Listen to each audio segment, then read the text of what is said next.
Varios asuntos que son importantes para discutir antes de recibir a Ramiro. El primero de ellos es esta cuestión que hemos venido hablando desde el fin de semana. El gobierno denunciaba un intento de atentado, alguien que estaba a través de redes sociales amenazando la vida del presidente de la República, una acusación de tremendamente delicada, tremendamente grave, que no ha sido manejada con la seriedad que una acusación de esta revista, a mi juicio, por supuesto, desde el gobierno nacional, enterados de este informe confidencial, este informe reservado, hecho público además de una manera que llama mucho la atención y respaldado por un comunicado de gobierno en que busca señalar a sus rivales políticos, aquella organización política que aún hoy sigue impugnando los resultados electorales del domingo 13 de abril.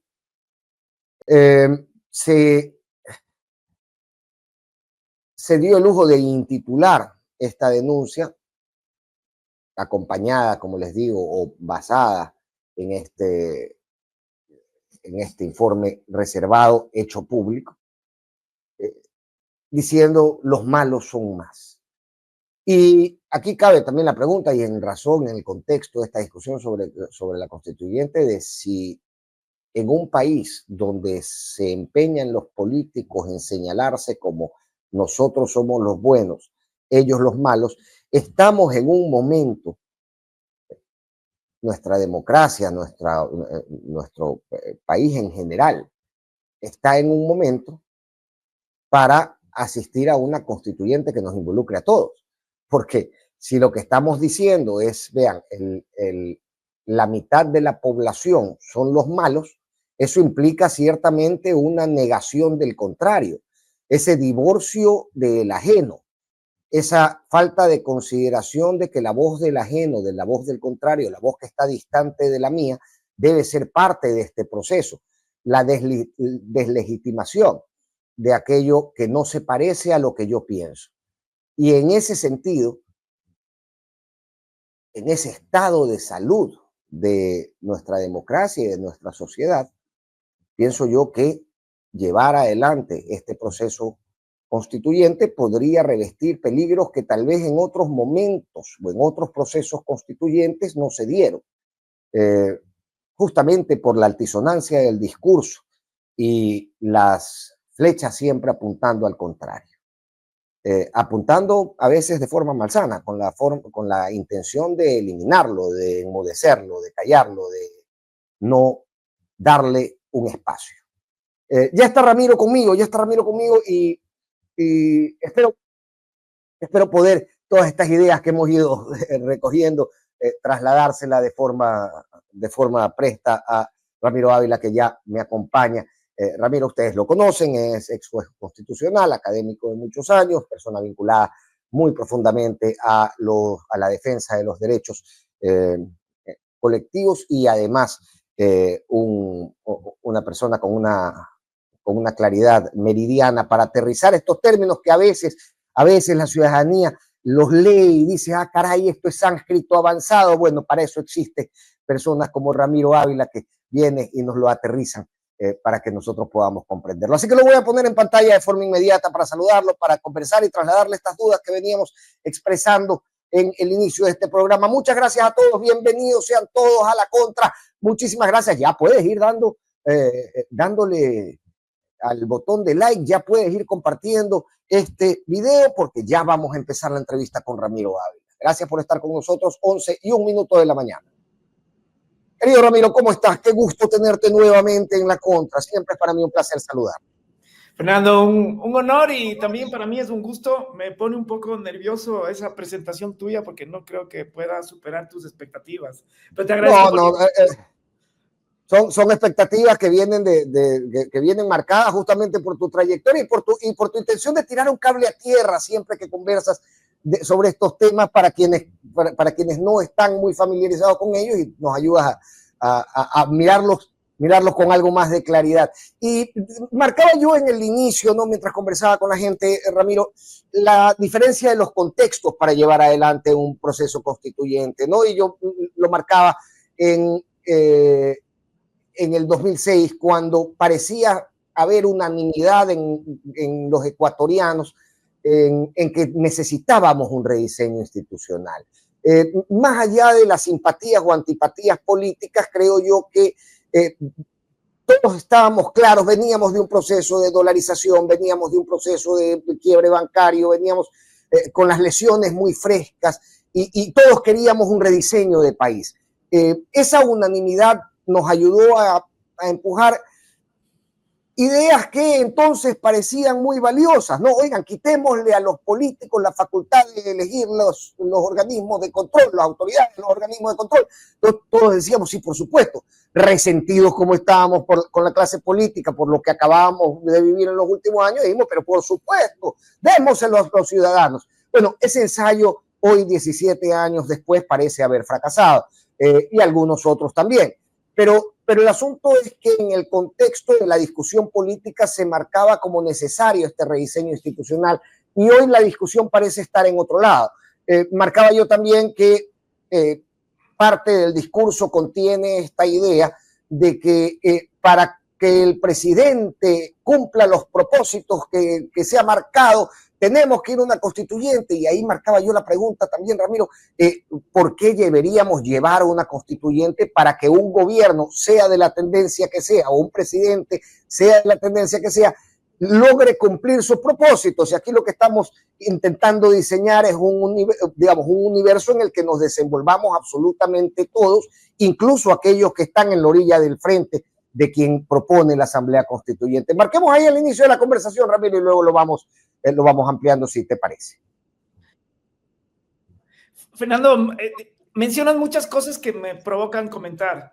La primera es el contexto de la Constitución del 2008. Efectivamente, creo que hay que recordar que tuvimos una constitución, la del año 1998, tremendamente liberal, tremendamente desregularizadora, una constitución que estaba en el contexto del neoliberalismo global y que se adecuó económicamente a ese contexto global. Y una de las consecuencias fatales de la constitución del año 2000, de 1998 fue la crisis bancaria. Un año después tuvimos bancos que estaban básicamente sin control estatal efectivo y tuvimos toda esa crisis horrorosa. Consecuencia de esa crisis fue básicamente un proceso de migración fatal en el Ecuador. Más de 1 millón de personas migraron a Estados Unidos y a Europa y también tuvimos unas crisis institucionales bien marcadas. Fernando, yo, por ejemplo, recuerdo esa crisis del año 2004 en donde se descabezó a toda una Corte Suprema, a todo el Tribunal Constitucional, y fue, digamos, esta crisis de los forajidos que se llamó. Esto está en el contexto. Había una muy poca credibilidad de los partidos políticos, por eso los movimientos sociales emergieron, y la idea de movimientos políticos también se concibió en la Constitución. Así que, digamos, yo sí creo que en ese contexto había casi una necesidad social de hacer un cambio político radical que creo que la Constitución de Montecristi lo logró reflejar en muchas partes. Tú mencionabas, la segunda cosa que quiero comentar es que fue un ensayo fracasado. Yo creo que de la Constitución de Montecristi hubo, sí, muchas instituciones que han sido un fracaso a lo largo del tiempo. El Consejo de Participación es evidente, el poder del Consejo de la Judicatura sobre la función judicial que ha impedido que tenga una independencia interna es evidente, la idea de que el Consejo Nacional Electoral y el Tribunal Electoral son un poder del Estado, es evidente que no lo es y que tienen que ser instituciones autónomas, particularmente el Consejo Electoral, tanto como, por ejemplo, la Contraloría o las superintendencias de control del mercado, yo qué sé. Pero, digamos, esto ya se puede evaluar, Fernando. Ha habido ya un recorrido sobre estas instituciones y han sido instituciones que no han permitido que los poderes del Estado funcionen de forma adecuada. Y la otra cosa que tú mencionas que tiene que ver con el contexto actual. Yo creo que el contexto actual creo que lo que marca el contexto actual es una profunda crisis de seguridad y también una crisis económica. Esas dos crisis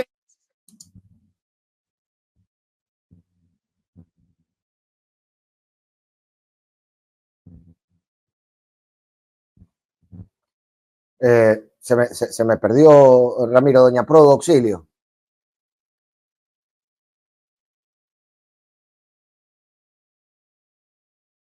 Auxilio, doña Prodo, se me quedó congelado, Ramiro. Por favor, ayúdame para ver si podemos restablecer la conexión. Ahí estamos, Ramiro. Sí, ahí parece que volviste. Te agradezco mucho. Te pediría que me repitas la última parte porque nos la perdimos. No sé si es un problema tuyo o mío. Yo tengo, según mi computadora, tengo señal. No sé si fue un problema técnico por ahí o acá, o fue mío.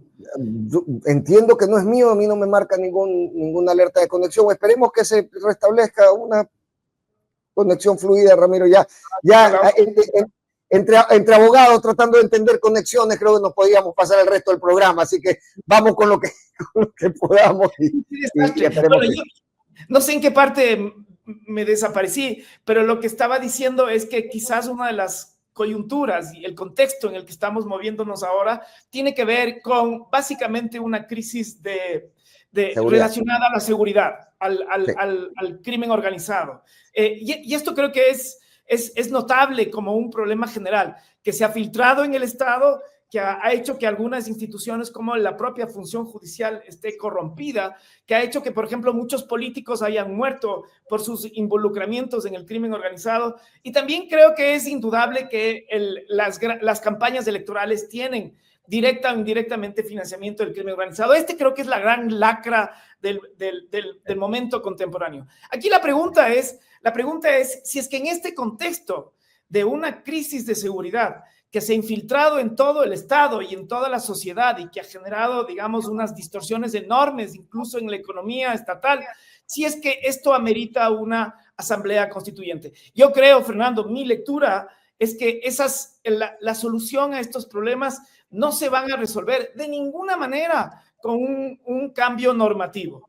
El presidente de la República ha dicho en varios de sus discursos que hay un hipergarantismo, que hay demasiadas ventajas y derechos que se debería quitar de la Constitución, que son población vulnerable, los presos, y este discurso.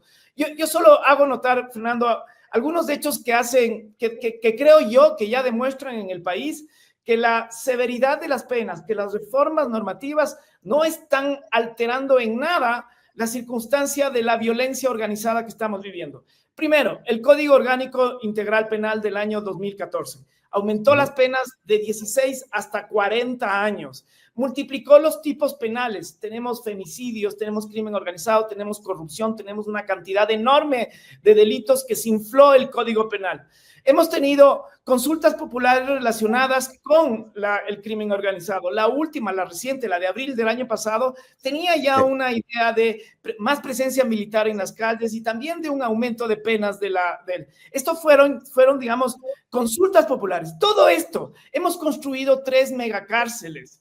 Una en Turi, otra en Guayas y otra en Cotopaxi, 3 megacárceles. ¿Y qué hemos tenido, Fernando, con todo este aumento de penas? Hemos tenido la mayor criminalidad de toda la época desde que volvimos a la democracia en estos 3 meses. O sea, una estadística horrorosa de crimen y de masacres, incluso en calles. No hemos reducido en un ápice la cantidad de droga que circula desde Perú y Colombia hacia Brasil, México, Estados Unidos y Europa. No hemos reducido. Cuando uno mira todo lo que ha sido el discurso desde el año 2014 en adelante de aumento de penas para resolver la criminalidad, no se ha logrado esto. Si no se ha logrado, tampoco se va a lograr con una reforma constitucional. A mí me parece que eso es mandar un mensaje erróneo y también dar una respuesta que no ha sido adecuada. Yo creo que toda esta cuestión, todo el discurso del presidente Noboa relacionado a la seguridad, todo se tiene que resolver mediante políticas criminales que sean integrales y que sean, digamos, distintas y efectivas. Distintas, digamos, en los mecanismos que usan. La represión es una estrategia dentro de otras mayores. Cuando se usa solo la represión, como ha pasado, en el año del gobierno de Noboa hemos tenido 10 estados de excepción, Fernando, y sigue aumentando los índices de criminalidad. Así que por ahí no va la solución, Fernando. Correcto. Y ahí hay un detalle que me llama la atención y es de lo que dijiste, y es que al parecer no tenemos muy claro el diagnóstico y queremos dar con medicinas mágicas para un diagnóstico que no tenemos claro, para un problema que no conocemos ni su origen ni su profundidad. Quiero decir, las profundidades, sus raíces en la sociedad y dónde están todas sus vinculaciones y sus alcances, querido Ramiro. Y si es así, yo este problema lo extiendo incluso también a los ejercicios legislativos y normativos que se han venido llevando por fuera de cualquier ejercicio constituyente. Porque, como bien me dices, no importa cuánto hayamos avanzado a nivel normativo en endurecimiento de penas y en etcétera, o en incorporación de nuevos delitos al COIP, etcétera, no parece tener una solución, no parece tener un refreno esto, y la pregunta ahí es, ¿qué tan peligroso puede ser remuévase la fruta institucional en un momento en que no tenemos claro hasta dónde está enraizado nuestro problema en nuestra sociedad? Yo me atrevo, Fernando, a hacer un diagnóstico a manera de hipótesis de por qué nosotros hemos llegado a este punto del crimen organizado. La primera cosa que me parece es que el problema es un problema global. No se puede negar el mercado que implica en términos de economía, tráfico de drogas. Y ahí, digamos, cuando uno mira el consumo masivo que existe, particularmente de la cocaína en Estados Unidos y en países europeos, ahora en Australia y también hasta en Brasil, cuando uno mira el mercado masivo, es que mientras exista lucro, mientras sea lucrativo, mientras enriquezca a la gente, a poca gente, este tipo de negocio, el negocio va a existir. Así que este es un fenómeno que no lo va a eliminar Noboa ni ningún presidente del país. Hay un fenómeno en donde la droga tiene que pasar desde el sur global hacia el norte global. La primera. La segunda es que estamos rodeados de dos mega grandes productores de cocaína. El uno es Colombia y el otro es Perú. Y nosotros tenemos un país dolarizado y además un país que sí tiene menos controles que Colombia, por ejemplo, y es un lugar atractivo para que pase las drogas por acá. Entonces, esto tampoco se puede controlar por parte del presidente Noboa ni por ninguna reforma constitucional. Estamos en medio de dos megaproductores de cocaína. Y la tercera cosa que me parece que es también es importante decirlo, es que los índices de pobreza nuestros del Ecuador han ido incrementándose en los últimos años y quizás uno de los signos, de los símbolos de esta crisis económica tiene que ver con nuestros migrantes que siguen saliendo en masa y que incluso cruzan por el Darién. Estas tres variables, Fernando, no se pueden cambiar con reformas constitucionales. El hecho de que se cambie la Constitución y se quiten las garantías y que se aumenten las penas y que haya pena de muerte y que haya castración a los violadores o lo que se les ocurra, eso no va a disminuir la criminalidad, porque la criminalidad no se disminuye con mayor pena o más cárceles, que es como coger la fruta podrida y botarla al tacho basura. La criminalidad tiene unas causas más profundas y esas causas son globales, por un lado, el mercado global, y la otra son nuestra pobreza nacional. Yo estoy casi seguro que en muchos lugares del Ecuador habrá gente que la única alternativa que tiene de trabajo es meterse en el crimen organizado. Y habrá mucha gente en este país que el único servicio público que ha recibido del Estado es la cárcel. Así que yo creo que si se hace yo estoy de acuerdo contigo, Fernando, a mí me parece que un debate responsable para algo que nos va a tomar mucho tiempo, mucho dinero, mucha energía política,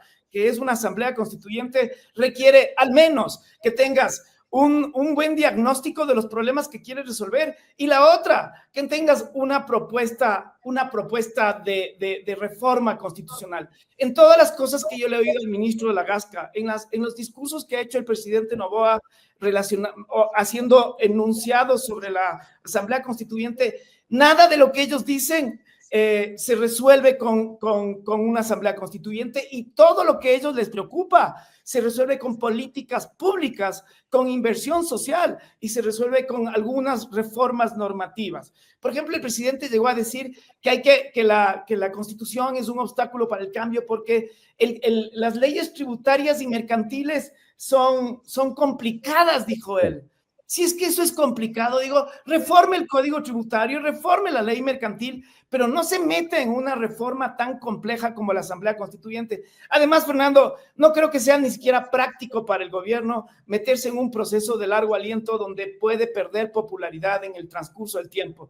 Ahora que tiene más o menos una mayoría que puede consolidarse en la Asamblea, quizás la reforma parcial sea la mejor vía para el gobierno y para el país también.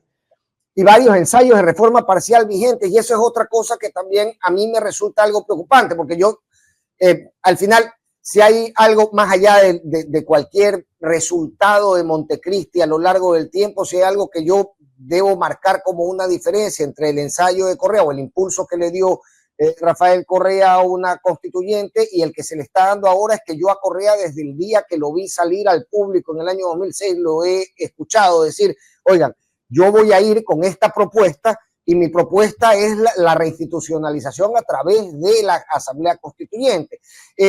Me da la impresión, y acerca de lo que mencionaste, de los ministros y del presidente, que esto se lo encontraron en el camino de la campaña. Me da la impresión de que no hay, nuevamente vamos al diagnóstico, me da la impresión de que no hay una claridad en cuanto incluso la propuesta que debería ser enviada o diseñada para ser mostrada a la sociedad ecuatoriana sobre cambios puntuales que sí efectivamente requieran de una asamblea constituyente. Y ahí yo veo un peligro, querido Ramiro, porque al final podríamos estar incluso de acuerdo todos en vamos a una constituyente, ok, pero ¿para qué? Uh-huh. Mira, Fernando, cuando uno mira la historia del Ecuador, que tenemos una historia de 20 constituciones, cuando uno mira de cerca en qué consiste cada una de esas constituciones que fueron emitidas, yo te digo, Fernando, el 80% de las constituciones se reformaron solamente para cambiar las autoridades del Estado. En todas la parte fundamental de esas constituciones dice en la transitoria, por esta última vez, y se nombra toda una Corte Suprema de Justicia, se nombran las autoridades de control y a veces hasta se legitima a un dictador del momento. Esto es la tónica. Cuando uno mira las constituciones del Ecuador, yo creo que solo han habido 5 constituciones relevantes, la de 1830, la liberal de 1906, la social de 1945, la neoliberal del año 98 y esta constitución que yo le llamo verde, que tiene el reconocimiento de los derechos naturales, la del 2008. Las demás han sido solamente pretextos para legitimar al gobernante de turno y para que el gobernante de turno se tome el poder del Estado. Esto es la historia de nuestro país. Yo viendo el discurso que tiene el presidente o para legalizar los hechos consumados, no como el interinato de Alarcón en la del 98. También, y esto creo que va a pasar. A mí me parece que, por ejemplo, le estorba un poco la Corte Constitucional al gobierno.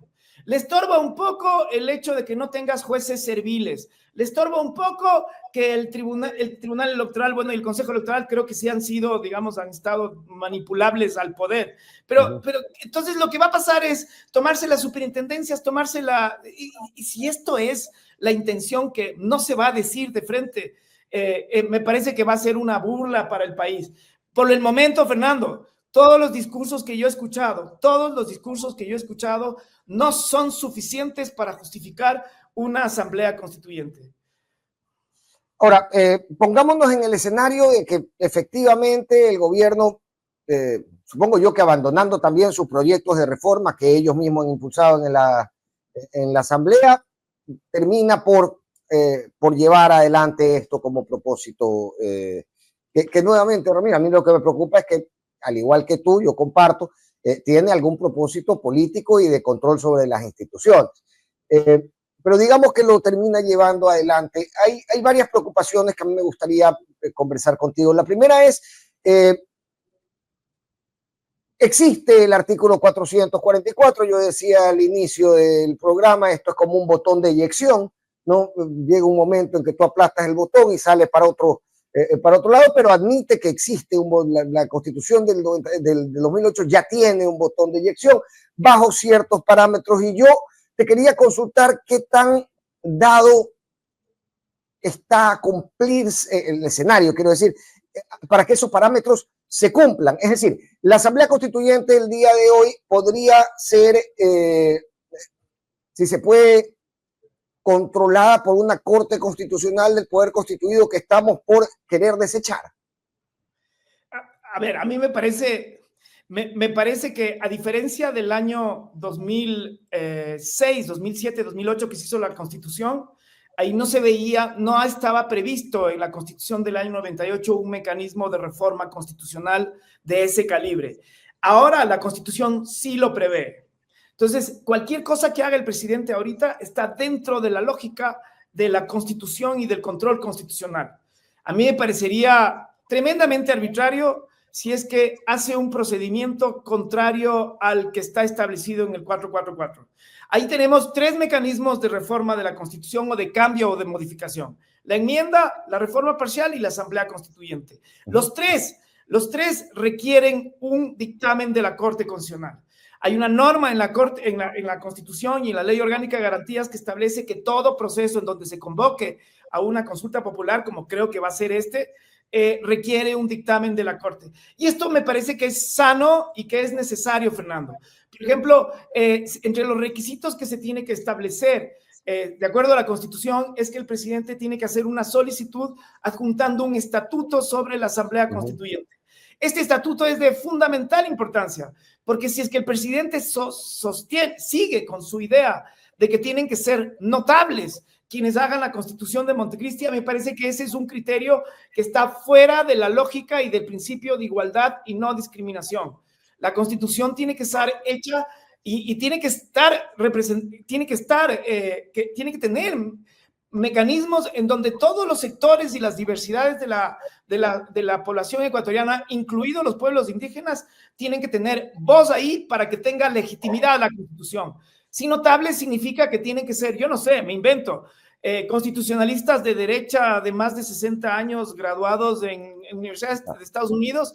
Ese tipo de notables me parece que no va de la mano con lo que significa una democracia participativa como lo define la Constitución de Montecristi en el artículo 1.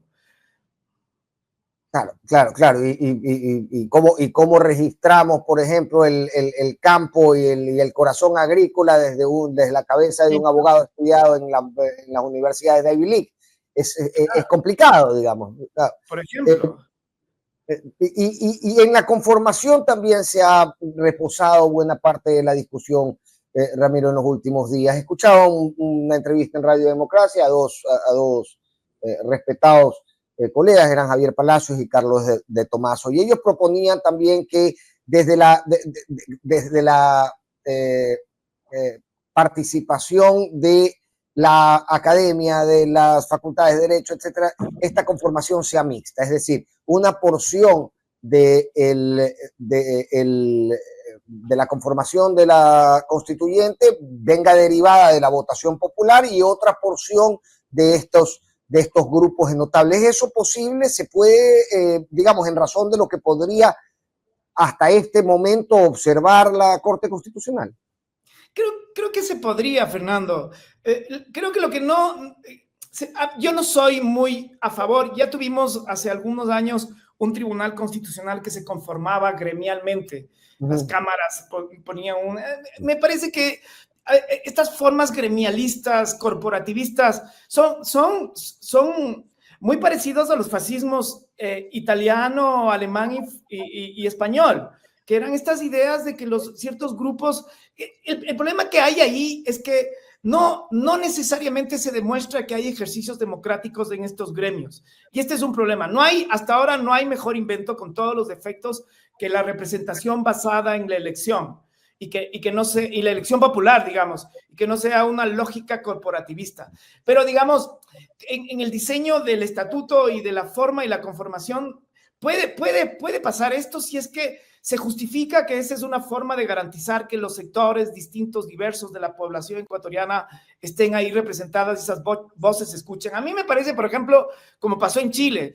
En Chile, por ejemplo, en la constituyente última, se estableció que los pueblos indígenas tenían una especie de cupo fijo ahí para tener voz, porque de lo contrario no podían participar. Entonces, aquí yo creo que lo importante es garantizar la legitimidad, la representatividad, y sí puede haber estos ejercicios de pensar en distintos mecanismos para que esa representatividad sea eficaz y represente a la gente que conforma el país. Podría pasar esto, pero yo sí creo que de todas maneras el principio que guía a esta característica de las personas que tendrían que estar en esta Asamblea Constituyente es el de igualdad, no discriminación, y el de la diversidad nacional que tiene el país.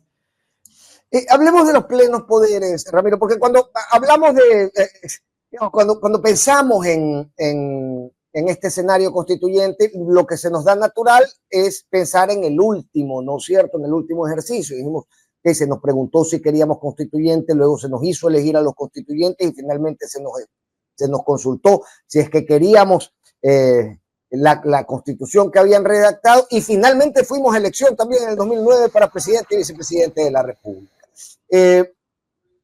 Pero la condición de o la posibilidad de que esta Asamblea Constituyente, nuevamente esta dicotomía, esta discusión sobre el poder constituido y el constituyente, te marca que en el mandato 1 podrían decir, ok, listo, aquí yo tengo todos plenos poderes, se va también la Asamblea para su casa como en el 2008, quién sabe, le encargamos el poder a Perico de los Palotes, es decir, hablemos de los plenos poderes y la facultad que tendría esta entidad de asumirlos desde el mero inicio, y cómo esto determinaría no solo el escenario constituyente, sino también el escenario social en el Ecuador y el político. Dos reflexiones alrededor de tu pregunta, Fernando. La primera creo que tiene que ver con mirar lo que fue el proceso constituyente de Montecristi y los plenos poderes. En Montecristi, los plenos poderes fue una decisión del pleno de la Asamblea Constituyente que se autonominó que tenía plenos poderes. Mirando desde el transcurso del tiempo, yo creo que fue un error, Fernando, fue un error terrible. Y además fue un error que hay lecciones que hay que aprender. La una es que creo que si es que hay errores de redacción, de sistematización de la Asamblea de Montecristi, en parte tiene que ver que la Asamblea no todo el tiempo se dedicó a hacer la Constitución. Perdió el tiempo haciendo mandatos de 1000 cosas. Espérate un ratito, que tengo que ser superintendente esta semana y luego volvemos a ser constituyente. Un chance así. Sí, terrible. No, fue terrible. Se dedicó a hacer amnistías.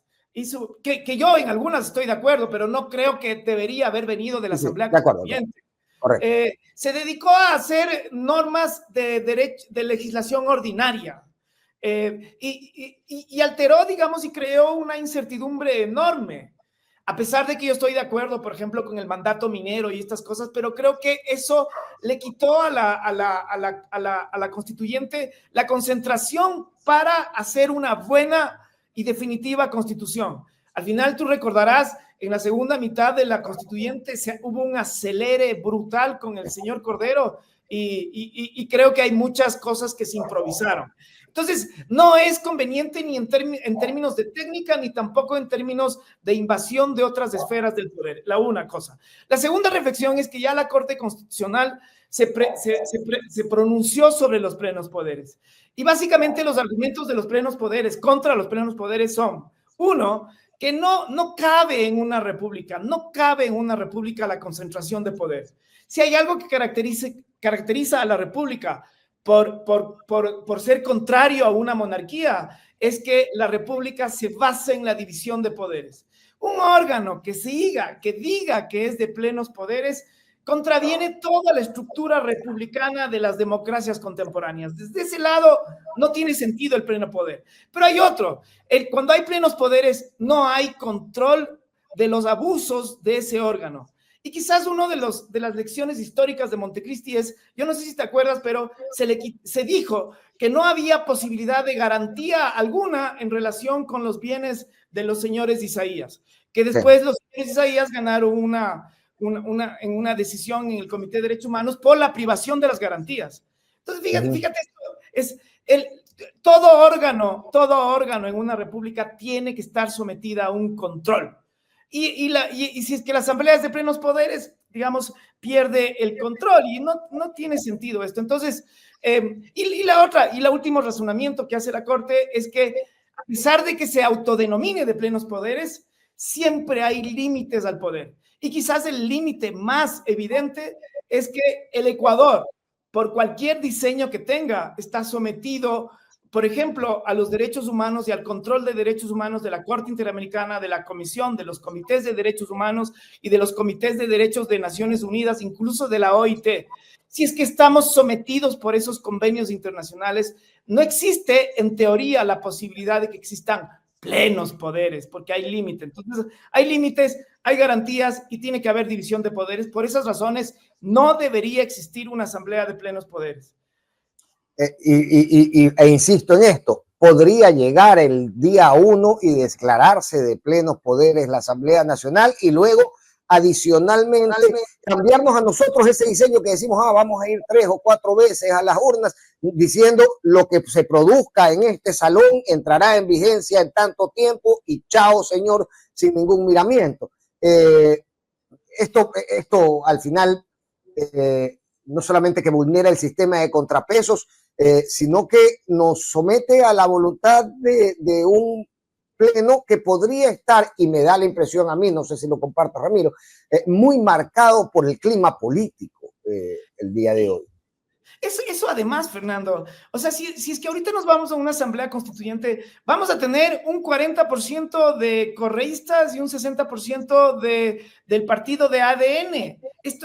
Me parece que la conformación va a ser muy semejante a la de la Asamblea Nacional. Si vamos a tener ese nivel de polarización, a menos que en el estatuto ponga restricciones relacionadas con la política correísta, digamos, si vamos a tener ese nivel de polarización, a mí me parece que lo que va a haber en este país es más incertidumbre de la que ya tenemos con todas estas fragilidades, vaivenes, noticias falsas y todo esto que estamos viviendo actualmente. Así que yo creo que si es que vamos a una asamblea constituyente, hay riesgos en la conformación, hay riesgos porque además, si es que se siguen las reglas de Montecristi, tiene que haber 3 momentos. El primer momento es del dictamen del estatuto y aprobación, el segundo es de elección de las personas constituyentes y el tercero es de la aprobación de la Constitución. En esos 3 momentos, Fernando, con la volatilidad que tiene nuestra política ecuatoriana, es muy posible que el presidente pierda respaldo por algún problema que pase de los muchos que suelen pasar en este país. Y así que yo tampoco creo que le conviene al gobierno una jugada de este calibre con tantos riesgos y con tanta incertidumbre en el tiempo que genera. Querido Ramiro, abuso de tu tiempo con otra preocupación, que es la villanización permanente desde el discurso político de las garantías jurisdiccionales. Yo creo que, digamos, el debate sobre los límites de las garantías jurisdiccionales debería estar abierto y me parece valioso, pero acá lo estamos proponiendo desde un discurso que busca básicamente sino la negación, la villanización de estas garantías, el poner la existencia de las garantías jurisdiccionales como un impedimento para el cumplimiento de propósitos, por ejemplo, en materia de seguridad. Sí, y creo, algo comentaste tú antes de que yo entre a la entrevista, estabas comentando sobre este discurso maniqueo que lo dijo el presidente en el domingo de Pascua, que es esta idea de que los buenos son más y de que hay unos enemigos del otro, de la fe, de estas cosas. Esta creación del otro enemigo es tremendamente peligrosa y en el siglo XX tenemos las peores muestras de lo que ha sido definir al otro ciudadano como enemigo. Quizás el ejemplo más claro es el genocidio judío en la Segunda Guerra Mundial. Ahí, fíjate el proceso que hubo, y esto ha sido súper reflexionado por gente como Hannah Arendt y toda esta gente de los postestructuralistas y estos. Y la idea es que si creas al otro, primero creas la imagen de un otro, que en este caso es un enemigo, que está asociado al terrorismo, al crimen organizado, a las bandas organizadas. Creas un otro. A ese otro, lo primero que haces es deshumanizarle. Una vez que le deshumanizas, le excluyes de la sociedad, que en este caso el discurso gira alrededor de meter a todos estos en la cárcel. Y el tercer paso, Fernando, casi siempre acaba siendo de masacre, de genocidio. Esto ha pasado con los judíos en la segunda mitad del siglo pasado, esto está pasando con los palestinos en Israel, esto está pasando con los ucranianos y los rusos, esto está pasando en Sudán, y esto ojalá no pase aquí. Este discurso es absolutamente perverso, porque basta poner Fernando o Ramiro cae mal, le digo que es terrorista, le despojo de humanidad, le excluyo y le aniquilo. Y esto pasó también en los años 80 acá en la guerra contra la izquierda armada. Que lo primero que se hizo fue, y esto está en el informe de la Comisión de la Verdad hecha por el mismo señor Correa, lo primero que haces es ubicar al enemigo, que son todos los de Alfaro Vive, después le haces excluir, les encierras y luego les matas.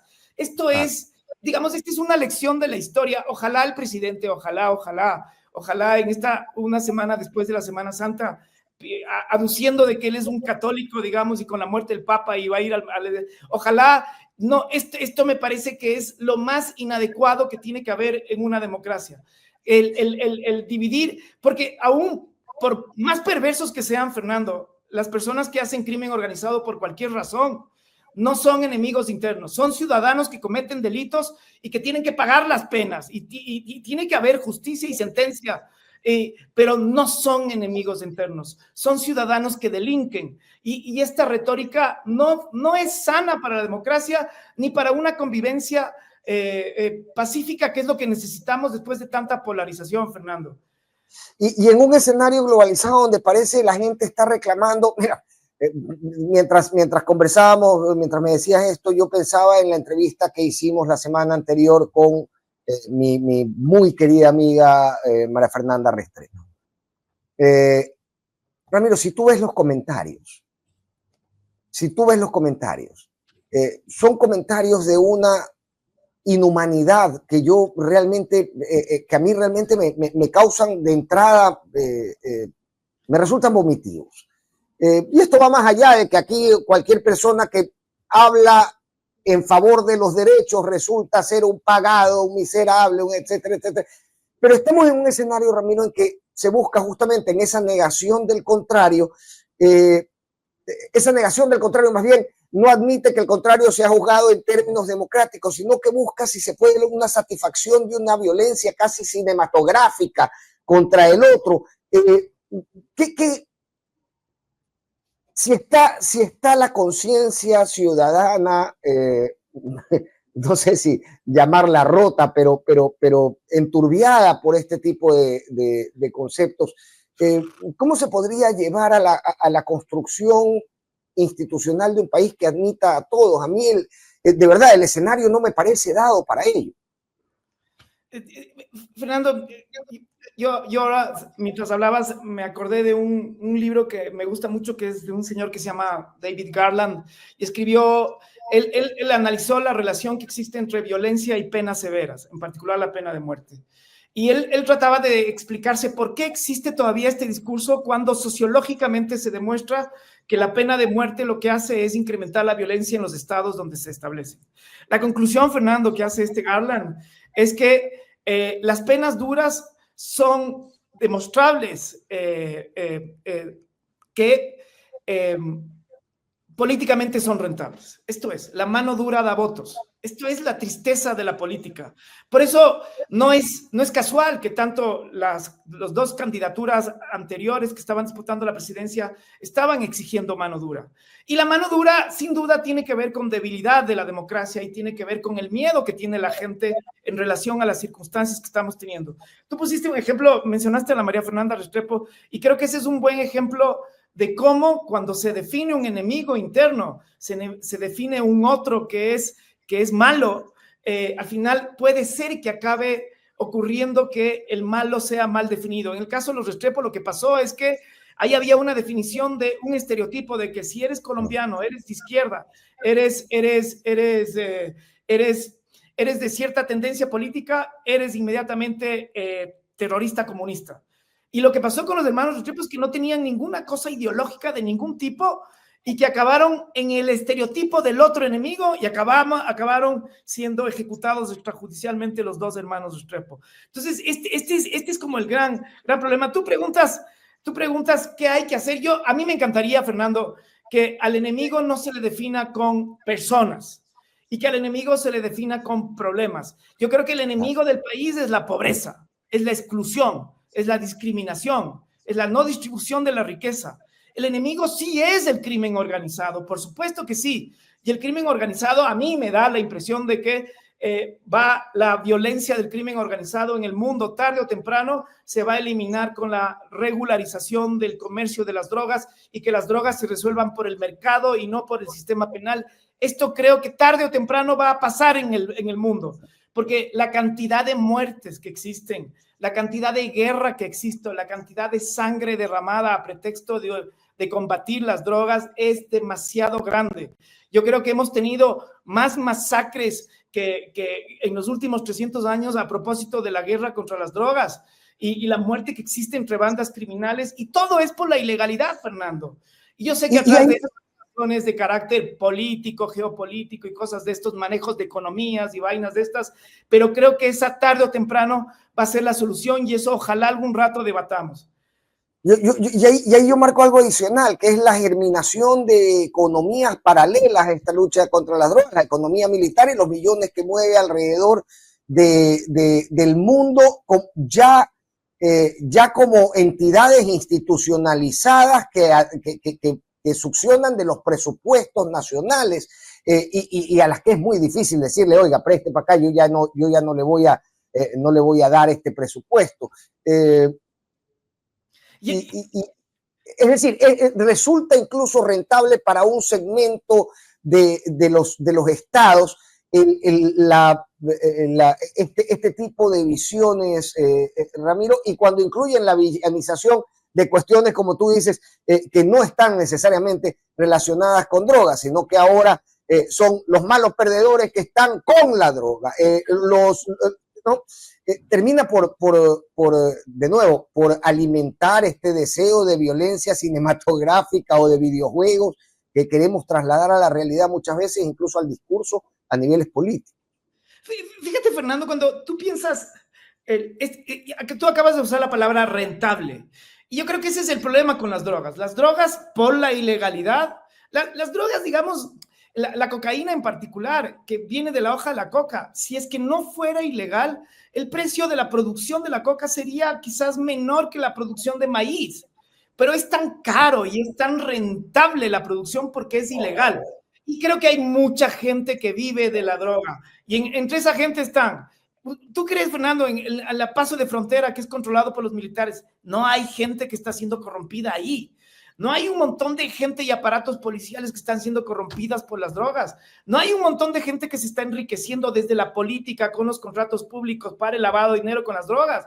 Y cuando uno mira en los Estados Unidos, se puede entender ciudades como Nueva York, como la misma Puerto Viejo, que la otra vez fui y me pareció impresionante cómo había cambiado, Manta también. Digamos, se puede entender todo ese movimiento de la economía si no es porque es rentable las drogas. Si hay alguien que se opondría al debate de la legalización para eliminar la violencia de las drogas, son precisamente políticos, militares, policías, barrios, y sí, crimen organizado, sin duda, pero está tan corrompido el Estado, Fernando, por las drogas, que yo sí creo que tenemos que hacer soluciones que sean reales, posibles y audaces. Y audaz no es la reforma constitucional, y audaz no es aumentar las penas, eso es simplemente poner ni siquiera paños de agua, eso es poner, digamos, clientelismo político puro y duro a través del derecho penal. Ojalá, con lo que comenzamos, Fernando, ojalá tengamos diagnósticos serios, desapasionados sobre cuál es la problemática para luego saber cuáles son las mejores soluciones. Si es que en esas mejores soluciones la Constitución traba en algo, ok, hagamos la reforma. pero hacer así, porque se le ocurre al presidente, porque seguramente hicieron una encuesta y en la encuesta decía que el símbolo del correísmo es la Constitución de Montecristi y entonces hay que derrumbar al correísmo. Digamos, si esa es la razón, me parece que no es suficiente y además es una burla para todos y todas nosotros en términos de que necesitamos concentrarnos para resolver los problemas profundos de este país, Fernando. Y sigue residiendo en la negación del otro, que es al final esto que criticamos, Ramiro. Y finalmente, y discúlpame abusando de tu tiempo, Ramiro, finalmente quería consultarte sobre los últimos dictámenes de Corte Constitucional o los últimos escenarios que han puesto como protagonista una resolución de la Corte Constitucional, calificados de tibio por muchos, me incluyo, porque al final quienes tenemos una formación jurídica, Ramiro, tenemos no sé si es como esta fábula en la cabeza, ¿no? De que ya va a venir la Corte Constitucional. Al final pueden suceder un montón de cosas, pero siempre tenemos al final residiendo en nosotros la esperanza de que viene la Corte Constitucional y rescata los muebles y al final no parece estar pasando esto, o al final te dice, sí, los muebles deberían estar rescatados, así es. Pero no te dice ni cómo, ni por qué, ni quién está o de qué formas deberían hacerlo. Entonces, habiendo sido juez constitucional y uno de alto nivel, quería consultarte sobre ello. Yo, Fernando, creo que la función de la Corte no fue un invento de Montecristi, esto en el fondo fue un invento de los alemanes, al final, después de la Segunda Guerra Mundial, porque los jueces en ese momento no pudieron aplicar normas que eran hechas por gobiernos fascistas. Entonces, la lógica de la Constitución fue, todos los poderes tienen que someterse a un poder mayor para que no se excedan. Y en el fondo era prevenir genocidios, la idea de la Corte Constitucional. Cuando tú ves en Chile, por ejemplo, en Chile los jueces decían, o en Argentina, ninguno pudo ser un órgano independiente en sus momentos porque o tenían miedo o estaban cumpliendo leyes que eran autoritarias. Y la lógica es que en el sistema constitucional, después de la Segunda Guerra Mundial, en casi toda Europa, en particular en los fascismos, se crea este órgano que es el Tribunal Constitucional, que en Estados Unidos es la Corte Suprema de Justicia con las mismas funciones. Entonces, la idea es que cuando tienes un partido de fútbol muy sucio, como creo que estamos teniendo ahí, donde la gente se patea durísimo, necesitas un árbitro fuerte. Yo creo que acá... Yo coincido contigo, creo que la Corte fue súper tibia. A mí me decepcionó en muchos dictámenes, pero en particular el de la vicepresidenta. O sea, fue increíble cómo permitió la Corte, porque pudo haber parado eso, pudo haberle obligado al presidente que pida licencia, pudo haberle obligado el Consejo Electoral para que no use fondos públicos y no esté entregando bonos como presidente en plena campaña electoral. Yo creo que está siendo un partido sucio. A mí me da mucha pena que la Corte esté con cálculos o recelos políticos, porque esto me da la impresión de que pasa. Quizás, Fernando, no sé, ahí adentro estén pensando que si es que no son complacientes con el gobierno en la Asamblea Constituyente va a volarse la Corte Constitucional. Si ese es el cálculo, me parece que eso no corresponde a los jueces. Los jueces y juezas tienen que aplicar la Constitución contra todas las posibilidades de consecuencias políticas. Esa es la idea de un árbitro. Un árbitro tiene que aplicar el penal porque si no, el partido se hace ilegítimo. Y acá también creo que se han cometido muchos penales. Ojalá la Corte, ojalá sea un poquito más fuerte y no esté midiendo políticamente su sobrevivencia. Pero sí creo que ha sido tibio en este último contexto electoral y creo que se ha movido más por la idea del poder popular que puede tener la autoridad de turno. Comparto contigo. Ramiro, me decías, no sé si lleno las expectativas, mira cómo las sobrepasas en una charla realmente exquisita, querido Ramiro. Te mando un gigante abrazo. Por invitarme y te mando un abrazo a ti y a todas las personas que tengan la paciencia de escucharnos. Siempre es un placer para mí, de verdad, inmenso. Un gran abrazo. Abrazo. Ramiro Ávila Santamaría, ex juez constitucional y académico que con una claridad meridiana nos nos llevaba a plantearnos cuestionamientos que son necesarios. Oigan, a las personas que están de acuerdo con llevar adelante una constituyente, a las personas que no están de acuerdo, a las personas que se manifiestan completamente en contra, este tipo de herramientas que nos proveen las personas que conocen de esto no son valiosas, incluso para nutrir nuestros argumentos a favor o en contra de una potencial asamblea constituyente.